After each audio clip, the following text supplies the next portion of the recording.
Guys, welcome back to your channel your library. आपके channel your library में आपका हार्दिक स्वागत है। आज हम डिस्कस करेंगे बिजनेस स्टडीज क्लास 12 का चैप्टर 2 प्रिंसिपल ऑफ मैनेजमेंट। इससे पहले हम चैप्टर 1 पूरा कंप्लीट कर चुके हैं। अगर आपने वो अभी तक नहीं देखा है तो प्लीज़ जाइए, उसे देखिए, लाइक, शेयर और सब्सक्राइब कीजिए। चलिए आज का टॉपिक शुरू करते हैं। आज हम डिस्कस करेंगे कि जो भी प्रिंसिपल्स होते हैं मैनेजमेंट में, उनके नेचर क्या होता है, वो कैसे होते हैं। तो सबसे पहले है यूनिवर्सल एप्लीकेशन, उसके बाद है जनरल गाइडलाइंस, उसके बाद है evolutionary, then flexibility, then mainly behavioural, उसके बाद है based on cause and effect relationship, उसके बाद है कंटीजेंट। तो ये थे कुछ नेचर और प्रिंसिपल ऑफ मैनेजमेंट। अब हम इनको जल्दी जल्दी डिस्कस कर लेते हैं ताकि वीडियो ज़्यादा लंबी भी ना हो और थोड़ी इंटरेस्टिंग भी हो। तो मैंने यहाँ पे कुछ शॉर्ट फॉर्म यूज़ करी है क्योंकि भी बिजनेस स्टडीज़ में गाइस मेनली क्या होता है कि हम जो इतनी सारी थ्योरी होती है उसको याद करना काफ़ी ज़्यादा मुश्किल हो जाता है, और याद कर भी ले तो एग्ज़ाम के टाइम कुछ भी याद कभी भी नहीं आता। मेन होता है कि जो हमारी हेडिंग्स होती है या फिर सब हेडिंग्स होती है वो हम सही लिखें, उसके बाद एक्सप्लेनेशन तो हम खुद भी बना के लिख ही सकते हैं, पर कभी कभी हम वो भी भूल जाते हैं। तो अगर ये शॉर्ट फॉर्म्स हमें याद रहेंगी इनकी फर्स्ट लेटर से, हम दोबारा सब रिकॉल थोड़ा बहुत तो कर ही सकते हैं ना। इसलिए मैंने ये इसको 2 पार्ट में डिवाइड किया। हमारे 7 nature of principle of management होते हैं। फर्स्ट 3 है यूजीई, उसके बाद है एफएमबीसी। ठीक है, तो ये शॉर्ट फॉर्म है। हम सबसे पहले फर्स्ट डिस्कस करते हैं यूनिवर्सल एप्लीकेशन। यूनिवर्सल एप्लीकेशन होता क्या है, यूनिवर्सल एप्लीकेशन का मतलब क्या है और ये क्या है, हम सब अच्छे से डिटेल में डिस्कस करेंगे। यूनिवर्सल, सबसे पहले वर्ड पे फोकस करते हैं। यूनिवर्सल वर्ड, उसका मतलब क्या है, यूनिवर्सल मतलब हर जगह, एवरीवेयर, है ना। तो इसका मतलब है कि जो प्रिंसिपल ऑफ मैनेजमेंट है वो एवरीवेयर, हर जगह वो एप्लीकेबल है, चाहे वो प्रॉफिटेबल, नॉन प्रॉफिटेबल, या फिर बिजनेस, नॉन बिजनेस, चैरिटेबल, कोई भी इंस्टीट्यूट या फार्म या ऑर्गेनाइजेशन हो, हर जगह, चाहे वो एक हॉस्पिटल हो, चाहे वो एक स्कूल हो, हर जगह हम उसको यूज़ कर सकते हैं, हमारे जो प्रिंसिपल ऑफ मैनेजमेंट है। इसलिए इसको हम बोलते हैं यूनिवर्सल एप्लीकेशन। ये जो मैंने रेड स्केच पेन से मार्क किया, ये कुछ हमारे इंपॉर्टेंट वर्ड्स है। अगर हम पूरा याद नहीं कर सकते, बट अगर इन वर्ड्स को भी अपने माइंड में रखें तो आसानी से सेंटेंस फॉर्मेशन हो सकती है और हमारा आंसर थोड़ा इफेक्टिव भी हो सकता है, इसलिए मैंने इनको मार्क किया है। उसके बाद नेक्स्ट है, एंड नेक्स्ट पॉइंट है जनरल गाइडलाइंस। जनरल गाइडलाइंस मतलब अगर कोई भी मैनेजर है किसी भी ऑर्गेनाइजेशन में, जैसे हमारा मैनेजर है पोपलू को, अब पोपलू इतना एक्सपीरियंस नहीं है, या फिर कोई भी मैनेजर, कभी भी ऐसी सिचुएशन आ जाए, होता है लाइफ में बहुत बार कि हम उसको हैंडल नहीं कर पाते, हमें कोई ना कोई गाइड चाहिए होता है।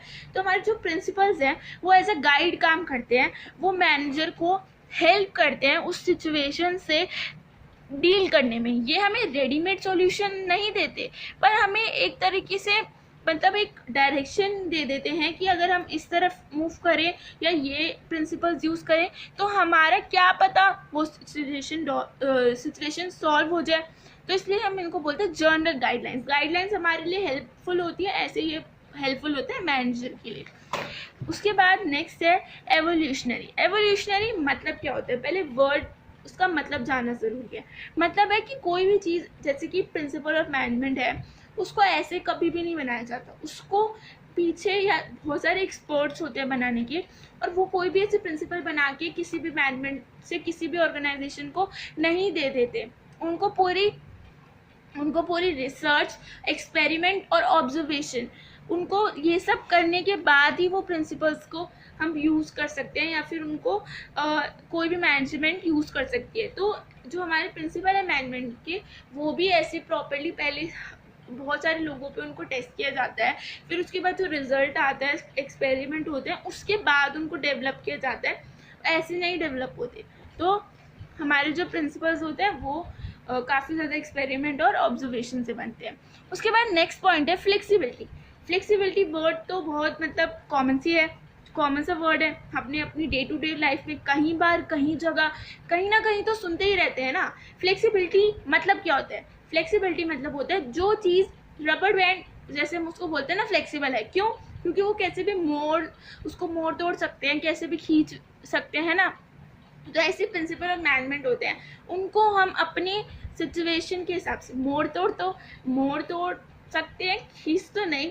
मोड़ तोड़ कैसे सकते हैं, जैसे कि हम एक एग्जाम्पल देखते हैं। हमारा ये जो मैनेजर था पोपलू, अब दो सिचुएशन हमने इसमें ली है।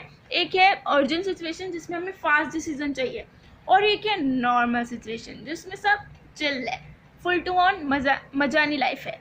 तो ये एक फार्म का हमने एग्जाम्पल लिया है। एक पोपलू हमारा जो मैनेजर था, पिछली वीडियो में देखा था ना आपने मेरे पोपलू को, तो उसमें नॉर्मल सिचुएशन में अगर हम स्केलर चेन ऑफ कमांड चाहें उसको हम फॉलो कर सकते हैं, क्योंकि सब नॉर्मल है, ऐसे कोई फास्ट डिसीजन की नहीं है। उसके बाद नेक्स्ट है अर्जेंट सिचुएशन, जब ऐसा टाइम है कि हमें फास्ट डिसीजन चाहिए वरना हमें काफ़ी ज़्यादा लॉस भी हो सकते हैं। उस समय हम scalar chain of command use नहीं कर सकते, तो उस प्रिंसिपल में हम थोड़ा अपने हिसाब से मोड़ेंगे तोड़ेंगे, और उसके लिए हमारे पास क्या सॉल्यूशन है, हम बनाते हैं गैंग प्लान। क्या होता है कि एक लेवल का एम्प्लॉय दूसरे लेवल के एम्प्लॉय से डायरेक्टली कम्युनिकेट कर सकता है, उसको हम गैंग प्लान बोलते हैं। ऐसे जो अलग अलग प्रिंसिपल्स हैं उनको डिफरेंट सिचुएशन के हिसाब से हम मोड़ तोड़ सकते हैं, जिससे वो हमारे लिए हेल्पफुल हो। तो फ्लेक्सिबल मतलब यही होता है। उसके बाद नेक्स्ट है fifth nature of principle of management. सबसे पहले है मेनली बिहेवियरल मतलब कि जो भी हमारे प्रिंसिपल होते हैं मैनेजमेंट के, वो हमें गाइड तो करते हैं, पर हमारा जो ऑर्गेनाइजेशन में जितने भी एम्प्लॉय, सुपीरियर, सबऑर्डिनेट या फिर जो भी लोग काम कर रहे हैं उनके बीच में एक रिलेशन जो होता है उसको इम्प्रूव करने के लिए हेल्पफुल होते हैं, जैसे कि यूनिटी ऑफ डायरेक्शन या फिर यूनिटी ऑफ कमांड या फिर एस्पिरिट डी कॉर्प्स, ये सब इनिशिएटिव, ये सब कुछ ऐसे हमारे प्रिंसिपल हैं जो हमारा रिलेशन जो होता है उसको इम्प्रूव करने पे ज़्यादा फोकस होता है इनका। जैसे कि एग्जांपल लेते हैं कि दो एम्प्लॉय, ये सुपीरियर है और ये सबऑर्डिनेट है, ये हमारा पोपलू है और ये हमारा शॉन्टी है। इन दोनों के बीच में नहीं बनती, ईगो क्लैशेस हैं। अगर ये इसको कुछ काम देता है ये नहीं मानता, अगर ये इसको कोई सजेशन देता है तो ये नहीं मानता। पर अगर यहाँ पे हम प्रिंसिपल ऑफ मैनेजमेंट, जैसे कि इनिशिएटिव तो था पहला, उसको ले, अगर ये इससे हर काम में सजेशन ले और उसको आगे कंसीडर करे तो ये इसके लिए सुनने लग जाएगा। उसके बाद अगर हम जो होता है एस्पिरिट डी कॉर्प्स, एक बिलोंगिंगनेस, एक टीम स्पिरिट, सब मिलके काम करेंगे तो ये दोनों मिल जाएंगे, अच्छे से काम करेंगे, कोई कॉन्फ्लिक्ट ही नहीं होगा, दोनों एक दूसरे की बात मानेंगे और हमारा गोल भी अचीव हो पाएगा। तो यही होता है कि प्रिंसिपल ऑफ मैनेजमेंट जो हमारा होते हैं वो फोकस करते हैं कि जो भी हमारी ऑर्गेनाइजेशन में लोग काम कर रहे हैं उनके बीच में रिलेशन अच्छा रहे, कोई कॉन्फ्लिक्ट ना हो। उसके बाद नेक्स्ट पॉइंट है based on cause and effect relationship. Cause and effect relationship मतलब क्या है, मतलब कि जो भी हमारे ऑर्गेनाइजेशन में कोई भी सिचुएशन पे अगर हमारे कोई भी सिचुएशन ऐसी है कि वो हैंडल नहीं हो रही है, बहुत कि उसमें हमें फास्ट डिसीजन लेने हैं या बहुत नॉर्मल सिचुएशन से अलग है, तो हम उसमें अपने प्रिंसिपल ऑफ मैनेजमेंट यूज़ करेंगे। प्रिंसिपल ऑफ मैनेजमेंट कैसे किसी भी मैनेजर को हेल्प करेगा, वो एक मैनेजर को जिसके पास अभी कोई सॉल्यूशन नहीं है, वो प्रिंसिपल ऑफ मैनेजमेंट अगर यूज़ करते हैं तो उसको एक डायरेक्शन मिल सकती है कि अगर वो इस डायरेक्शन में जाए तो हाँ, क्या पता उसको सॉल्यूशन मिल जाए और उसकी जो प्रॉब्लम है वो सॉल्व हो जाए। पर ये हमें 100% एक्यूरेट रिजल्ट नहीं देगा कि अगर ये हम यूज़ करेंगे तो हमें पक्का ये सिचुएशन सॉल्व हो ही जाएगी 100%। जैसे कि फॉर एग्जांपल ये मैनेजर है, ये दोनों मैनेजर है, ये टॉप लेवल का है और ये मिडिल लेवल का है। ये है हमारा ढोलू छोटे भीम वाला और ये है हमारा पोपलू, है ना। तो कोई अभी बहुत अर्जेंसी है तो उसको समझ नहीं आ रहा क्या करें, उसने सोचा कि हम प्रिंसिपल्स यूज़ करते हैं, उससे हमें एटलीस्ट डायरेक्शन तो मिलेगी ना कोई सॉल्यूशन भी मिल ही जाएगा। फिर उसके बाद क्या पोपलू बोलता है कि हाँ, हम प्रिंसिपल ऑफ मैनेजमेंट यूज़ कर सकते हैं, पर हम उस पर 100% हमें ये नहीं पता कि रिजल्ट गारंटीड है। हाँ, हमें डायरेक्शन मिलेगी पर रिजल्ट नहीं पता, तो हम उन पर कम्प्लीटली ले नहीं कर सकते ना, क्योंकि हमें रिजल्ट नहीं 100% मिलेगा, डायरेक्शन मिल सकती है। तो यही है based on cause and effect relationship, मतलब कि किसी भी प्रॉब्लम में अप्लाई कर सकते हैं पर 100% रिजल्ट नहीं मिलेगा, गारंटेड रिजल्ट नहीं मिलेगा। उसका भी बहुत बड़ा रीज़न है क्योंकि ये डील करता है ह्यूमन बींग्स, और भाई ह्यूमन बींग्स तो आज तक साइंटिस्ट भी उनको प्रिडिक्ट नहीं कर पाए, तो मैनेजर के लिए प्रिडिक्ट करना तो बहुत ही मुश्किल है कि किसी भी सिचुएशन में वो कैसे क्या करेंगे, है ना। तो ये तो सबको समझ आ ही गया होगा।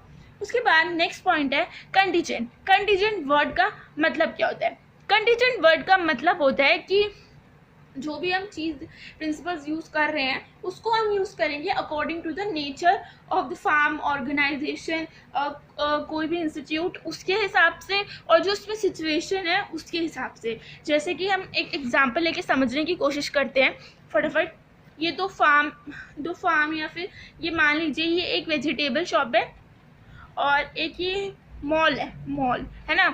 तो ये एक वेजिटेबल शॉप को कोई भी इंडिविजुअल पर्सन हैंडल कर सकता है, एक इंडिविजुअल, पर एक मॉल को कोई भी इंडिविजुअल पर्सन तो हैंडल नहीं कर सकता। उसको कोई ना कोई स्टाफ चाहिए, सेल्स पर्सन चाहिए होंगे, मैनेजर चाहिए होंगे पूरा मॉल हैंडल करने के लिए, है ना।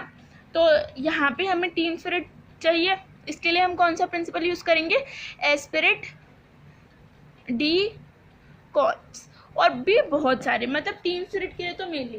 पर यहाँ पे तो टीम स्पिरिट की ज़रूरत ही नहीं है, तो हम ये प्रिंसिपल यूज़ ही नहीं कर सकते। मेरा कहने का मतलब ये है कि वो जो भी हम प्रिंसिपल यूज़ कर रहे हैं उसको नेचर के हिसाब से यूज़ करेंगे, हमारी ऑर्गेनाइजेशन के, कि वो ऑर्गेनाइजेशन में उसको, जैसे कि इसमें हम टीम स्पिरिट की ज़रूरत ही नहीं है तो ये वाला जो प्रिंसिपल है इसको तो यूज़ कर ही नहीं सकते ना। तो वही था कि जो भी प्रिंसिपल होता है उसको हम यूज़ करते हैं सिचुएशन के हिसाब से और नेचर के हिसाब से। तो ये था कुछ nature of principle of management.